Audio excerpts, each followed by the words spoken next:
You're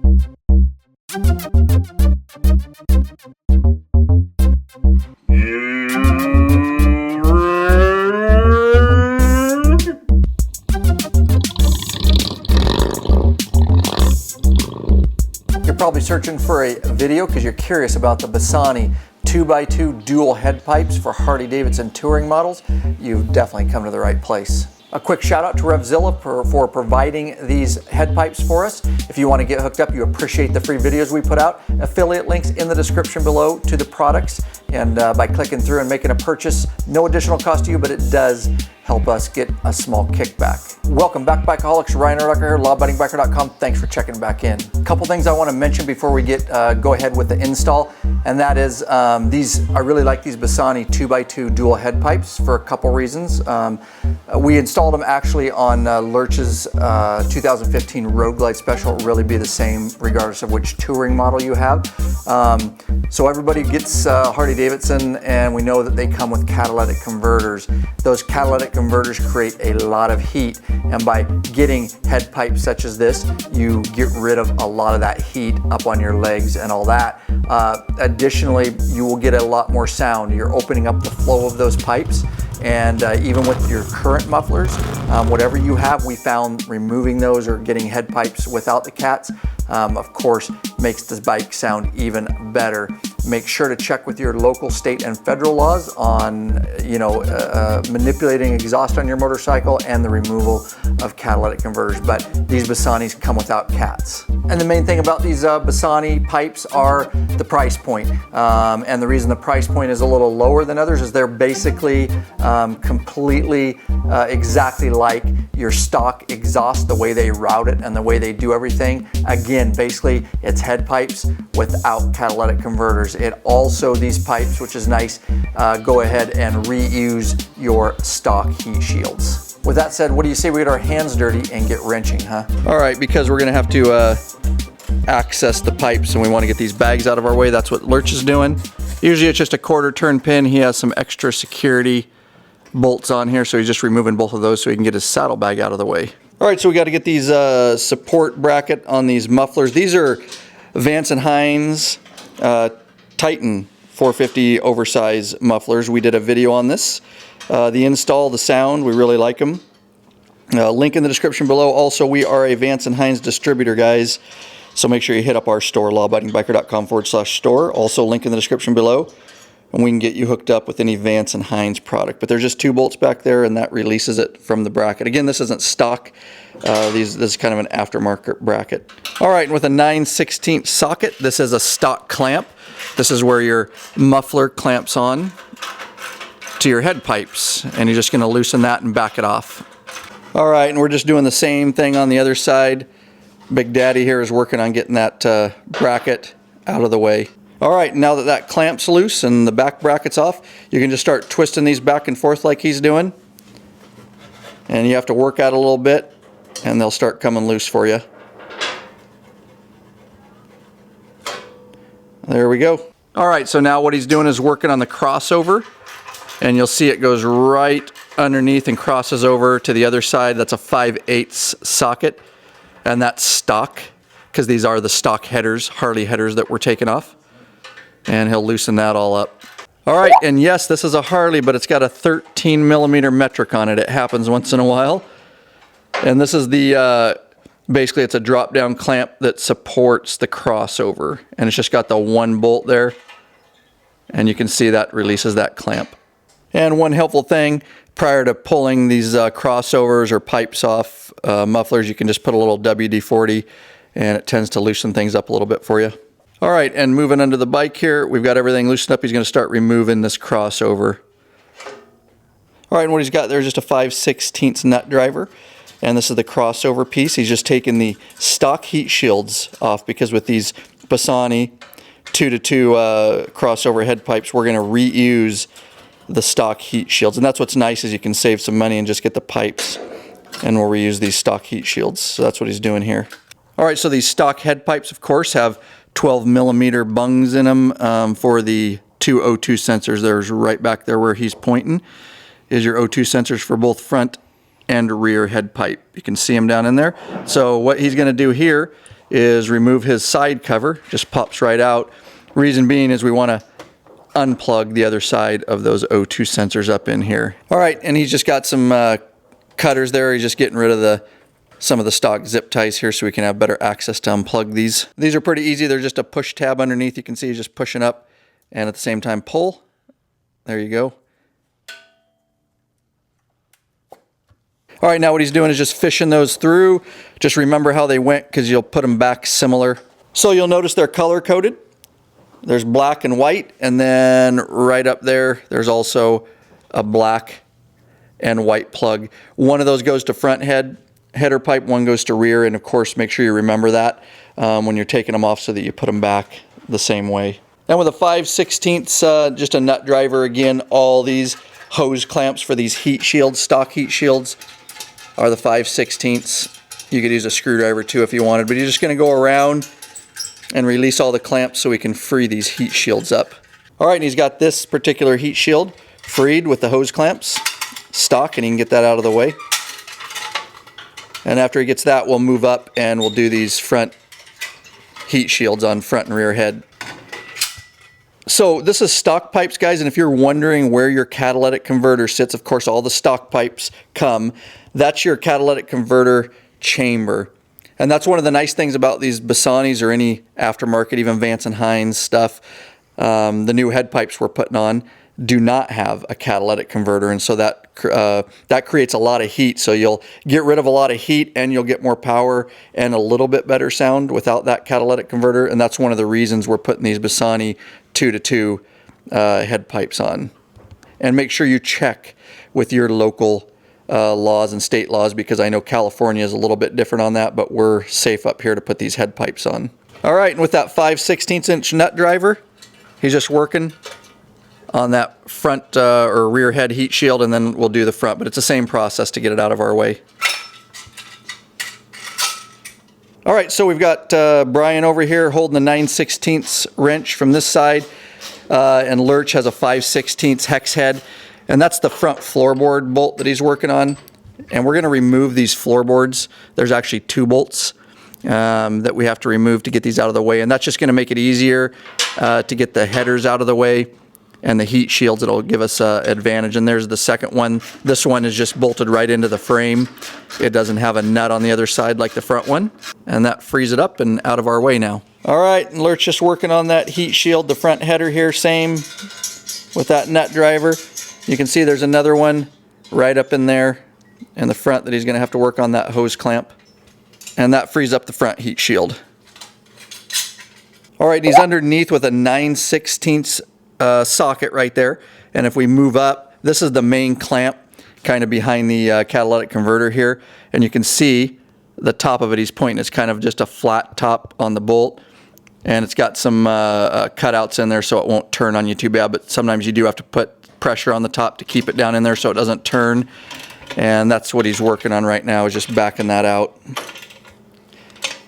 And you can pretty much with your finger just hold the top in so it doesn't pop out of the cutout there, so it doesn't start turning on you, or you can put a screwdriver to hold it down in there. Just depends if you can fit your fingers, but it looks like he's got it there. All right, and he's got an extra set of hands in there now, Brian's hands. Sometimes it helps just to have a partner to hold that flat head. All right, now from underneath, he's pushing on that bolt. He's got the nut off. You can see it up in there and out of our way. All right, with just a 1/2" socket and extension, the rear is the same as the front, and there's the flange around there. You can see it's got 2 1/2" nuts that go into the header, and that's what he's backing out right now. All right, and he's got the first one backed out there, and he'll move up and do the other underside there. All right, now he's moving up to the front header, and he's gonna start doing the same thing, removing that 1/2" nuts, 2 of them. And they're both up there, and on that top one, you can see he got it off there. You can use the extension and the socket. On this other one, because of the frames and the way you tend to have to use just a box end wrench. And now he's got it loose enough he can use his fingers. So laying on the lift here is our stock. Of course, with the catalytic converter, we got to get those O2 sensors out still, but these are the new Bassani 2x2, and he'll put them up here and we'll kind of show you the similarities. And you can see they're very, very similar, minus, of course, the chamber there. No catalytic converter. All right, so just one thing you might want to note, if you're doing an exhaust project, oftentimes the exhaust does not come with new gaskets. Now, we are very comfortable, having done this a lot, that we look at it and that is a gasket up in there. That's a stock Harley. It's like a metal mesh crush gasket, for lack of a better term. And it's actually in there and it looks good. It's not frayed, and you can literally reuse these multiple times. However, if you are not comfortable reusing it and you always want to get a new gasket, well then just make sure you have those on hand. You can get these crush gaskets at your local Harley Davidson dealership, but we've checked both ours and we're just going to leave them in place and reuse them. Some of the pipes do come, different manufacturers do come with new gaskets, but these Bassanis did not. Okay, before we remove the O2 sensors out of the stock headers here, make note there is a black and a gray plug, they call it. And it's labeled down here on the stock pipes, B and G for black and gray. Now we can see the B right there for black, and that end is the gray. So just make sure you know before you take these out, because our new Bassani pipes are not actually marked. And so we want to note that this is, you can see it's the short rear pipe. So that would tell me that black goes into the rear, the short one that goes into the rear head. And then of course the gray plug is our long front. So just make note of where the plugs go so you get everything back in the way it's supposed to be. All right, and with a 14 millimeter wrench, yes, metric, on stock head pipes, he's going to remove these O2 sensors. And with just a pair of needle nose, you can just grab some pressure, and these are circlips. They come on your exhaust. We're going to have to reuse them. And you just work it over like he just did there. You work it over the lip, and now he'll move on to the other one. And again, we're going to reuse these for the new exhaust because most kits don't come with the new circlips. You just grab some pressure and work it over that lip like so. There we go. All right, and with the circlips off, we can back those flanges off now because we're going to reuse those too. All right, we've got our new Bassani 2x2 crossover head pipes, and you can see it's got, up here, it's got some larger 18 millimeter bungs. It comes with dummy plugs that we can plug those because that's not for our application. We're going to use the stock 12 millimeter O2 sensors, and they're down there. And you can see he's conveniently marked them black and gray for the plugs, the O2 sensors, so we don't get them mixed up. All right, and with a 5/16 Allen, he's going to put in he's going to plug the 18 millimeter bungs. What are the 18 millimeter bungs? They're for wideband O2 sensors. You might use them for such products as the DynoJet Power Vision electronic fuel injection tuner. We have a complete video on how to install that and get up and running with it, but you'll use the wideband 18 millimeter O2 sensors. I'll put a link in the description below to our Power Vision video. We use, on this bike, we're using a Vance & Hines Fuel Pack 3 electronic fuel injection tuner. We highly, highly recommend it. I have a complete free tutorial video and review of that product. We also sell Vance & Hines Fuel Pack 3 right in our store, and there was a link in the description below for that. That's the one we recommend for this particular application, is a Fuel Pack 3. All right, and so now he's got his O2 sensor stock, and he's going to start hand threading that in. All right, and he's just finishing these off with a 14 millimeter wrench. And yes, guys, if you change your exhaust as we're doing here, and we're getting rid of a catalytic converter, it's going to open up the flow of this exhaust, and we will have to remap our fuel injection. And again, I've stated we're going to do that with the Fuel Pack 3. We'll run some auto-tune sessions and get the bike running optimally after we get everything mounted up here. All right, and we're going to put the flanges back over the pipes here. Make sure that you get the recessed side up. That'll go towards the motor where your gasket is. So make sure you put those on correctly. You can see the recessed side there. And I'll put that on the other side too. All right, and he's got the circlips now. You can see. You can kind of just work it around and work it back over. All right, in this part, it helps to have two sets of hands, as seen here, because you got to line up the headers. The front guy's got to look at the studs. You got to line up the flanges. And you can, as you can see, they're pulling the pipes out a little bit. You can rock them in and out. Again, just takes a little coordination to get everything lined up before we start putting the nuts back on here. All right, and it's helpful just to have your 1/2-inch socket and extension. As you can see, put the nut in there to try to reach up in there. We're just getting them started. And that's what he's doing. Just make sure you don't cross thread. Make sure it feels good, like it's going on nice and easy. That's what he's doing. And then Brian already worked on the front. He got one finger started up here. All right, and Rick's just working on the front one here again with that extension. Just make sure you don't cross thread it, but it's an easier way than trying to get your fingers up in there to get these started. So the main thing on these flanges, guys, is they're kind of working in tandem up here because, again, the front one there, the lower one, is hard to get. You kind of have to use a box end wrench. The other one you can use a socket on, but when you're tightening these down, you want to do it evenly. You wouldn't want to just tighten one side of the flange down and then go tighten the other because it'll sit on there completely uneven. And you also, both bolts are on the back head because you want to get those started at least. But Lurch there is turning a little bit, and then Rick, Big Daddy, will go back and he'll turn a few. And we just want good even pressure so that flange goes down flat, and that way it will seal properly into that mesh crush gasket. And you don't have to overly tighten this, guys. Get it tight, but don't crank it down so tight because you'll snap your studs or you'll back those out. Just good amount of pressure. You'll know immediately when you start your bike whether it leaks.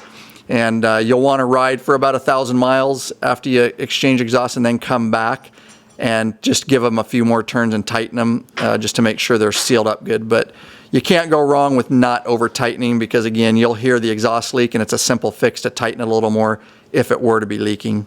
Real quick, guys, if you appreciate all these free videos and what we're trying to do to help the law-abiding biker community, there is a way you could support us. You can become a patron member, lawabidingbiker.com/Patreon. There'll be a link in the description below.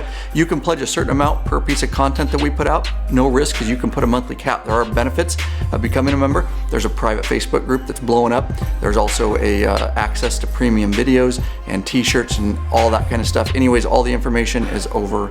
Hit the link, check it out. All right, let's get back into your video. Okay, and on the rear, he's just working on that one, and he's just going back and forth, putting that flange down evenly. And you can see we're done with the front, and I'll get in there for you. And you can see about how much stud is hanging out there still. Again, we didn't overly tighten it. All right, so we just got that main bolt and nut for the main support clamp. And you're just going down in there. Again, it's got the flat head on it, but it's machined out so that if there's pressure on it, it won't turn.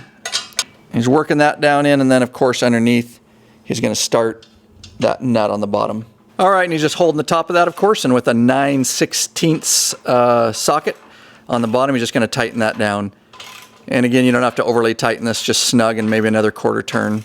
All right, and so now we've got that main clamp tightened down, and of course the head pipes are tightened and all that, the flanges. He's just putting the heat shields back on and just situating the hose clamps, of course, with his little nut driver. And very specific on these heat shield, guys. A lot of guys over tighten these. The problem with that is you're going to snap hose clamps. These barely have to be tight because once you start the bike and heat it up, it expands the pipes. And guys that tighten them down too much, it'll literally just snap the hose clamps right at the bolt. So just barely tight and you're good. They won't rattle around again because they're going to heat up. And you can see he didn't put much effort into that and how much he's tightening it, and these will be just fine. All right, and he's just working on the heat shield on the rear header here, as you can see. And he won't completely tighten everything down until the very end, just so he can make sure and line the heat shields up properly. All right, and he's got his O2 sensors, the other end, black and gray, of course, and he remembers kind of how they were routed up here, and he's going to route them back the same way. Once he gets it routed, of course, black into black, and we made sure those were right on the pipes. And gray into gray, he's just routing that one now. I get that plugged in, and then of course these had zip ties on it. If it concerns you, you could always zip tie those back to the rail there if you wanted. It's up to you. And yes, because Lurch is anal, he's going to go ahead and zip tie them just like they were from factory. It'll make them feel better. It'll run better for sure. All right, and they're just working on getting this crossover. You can see this Bassani kit, which is nice. It's rare, but it actually came with a brand new clamp there to clamp it on. And then also you can see we're not going to reuse the stock support, crossover support. It actually is welded on that crossover pipe, and it bolts right back into the stock Harley bolt there. So that's kind of nice. Good setup, good system here. All right, and so what we're doing here is we loosened the main stud, main bracket to give us a little flex. These are typical problems. And he pulled over while Lurch was lining that bracket up so we could get that bolt started. So we just had to get a little flex on the pipes, and these are standard issues that you run into, but that's what we did. Just that main stud up underneath there, we loosened it just a little bit to give us that little bit of play we needed to get everything lined up. And now with that crossover support bracket lined up and the bolt started, he's just tightening it down. Tighten another quarter turn's fine. All right, 9/16 socket he's got back there, and he's got that new clamp, and I'll just tighten that down. And again, don't over tighten and snap this, guys. It will heat up, expand, and seal just fine. And his crossover heat shield, again, this is stock. Back on, adjusting the hose clamps, and he'll get tightened back into place. All right, and so all he's doing, he didn't tighten any heat shields down until now. He got everything lined up, he made sure his seams look good, and then once you get everything adjusted and in place, he went ahead and tightened everything down. Don't ride without the slide. And of course, before you fire your bike up or anything like that, make sure, guys, Bug Slide, our #1 go-to waterless motorcycle cleaner. Chrome, paint, plastic, helmet, shields, that will clean all those greasy fingerprints off. Available right in our store, lawabidingbiker.com/store. Link in the description below, and we sell the heck out of it. It is highly, highly recommended. And by putting it on there, it'll also put a microscopic coat on there, protective coat, and it will make bugs and grease and everything come off much easier the next time. Again, Bug Slide waterless motorcycle cleaner. Get all those prints off before you fire your bike up. And just buttoning up his side panel here where we had access to get at the O2 sensors and unplug them. Just pops back in there, rubber grommets. All right, and back on with our floorboards. And you can see it just got the 2 bolts there. That's a 5/16 hex head. All right, and he's just getting this started. He won't tighten it all the way down, of course, because we want to have some play to get our front floorboard support lined up first. And he's in with his front one there. He'll get it started. And that one, remember, has the nut on the back. It's not actually threaded into the frame. That's a 9/16 wrench on the back side there, and he'll have Rick here hold it for him while they get that tightened down. And he's just finishing tightening both those off, and our floorboards are back on.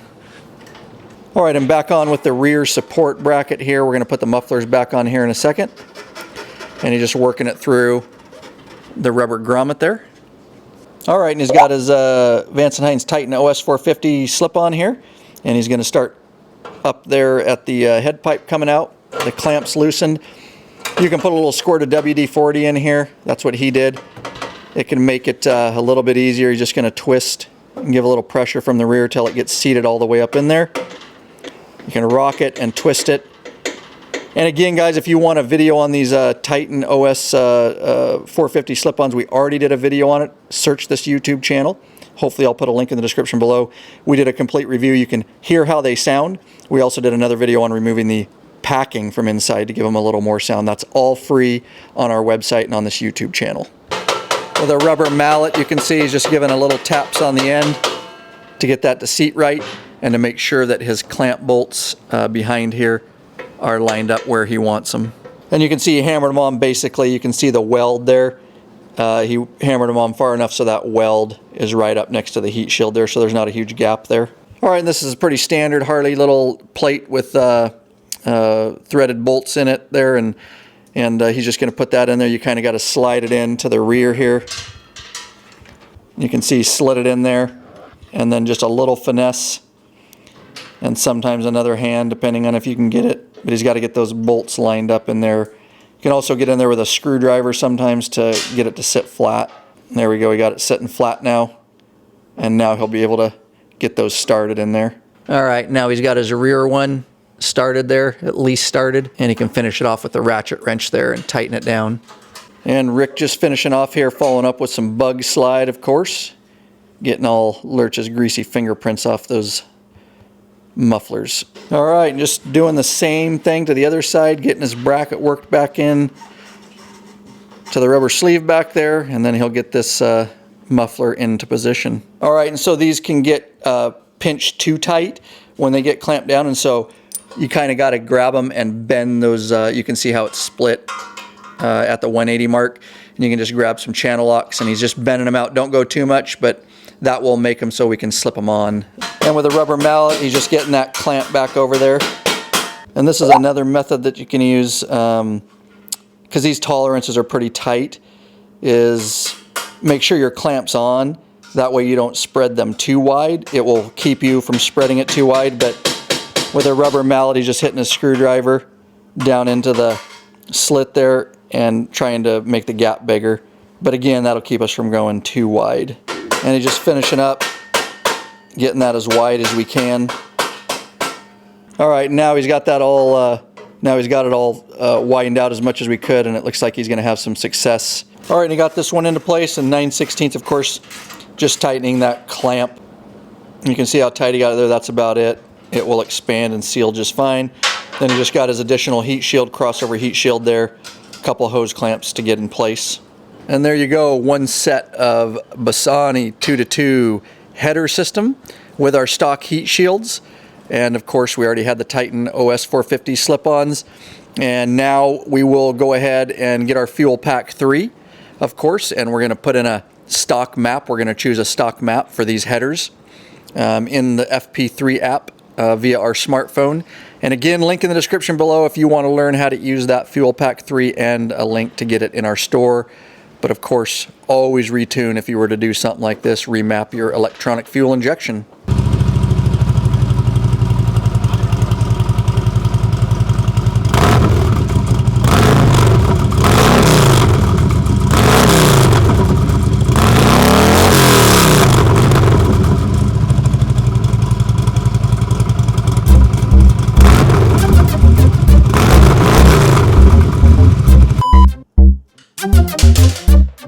And again, it's machined out. I really hope you appreciated this completely free video, guys. Don't forget, if you appreciate it, subscribe to this channel so you're notified when we come out with new free videos, because we have a ton in the works for you guys. Don't forget to like it, give it that thumbs up, share it with all your biker friends. I hope you're well, and I definitely hope you are out there getting some riding in. Peace out.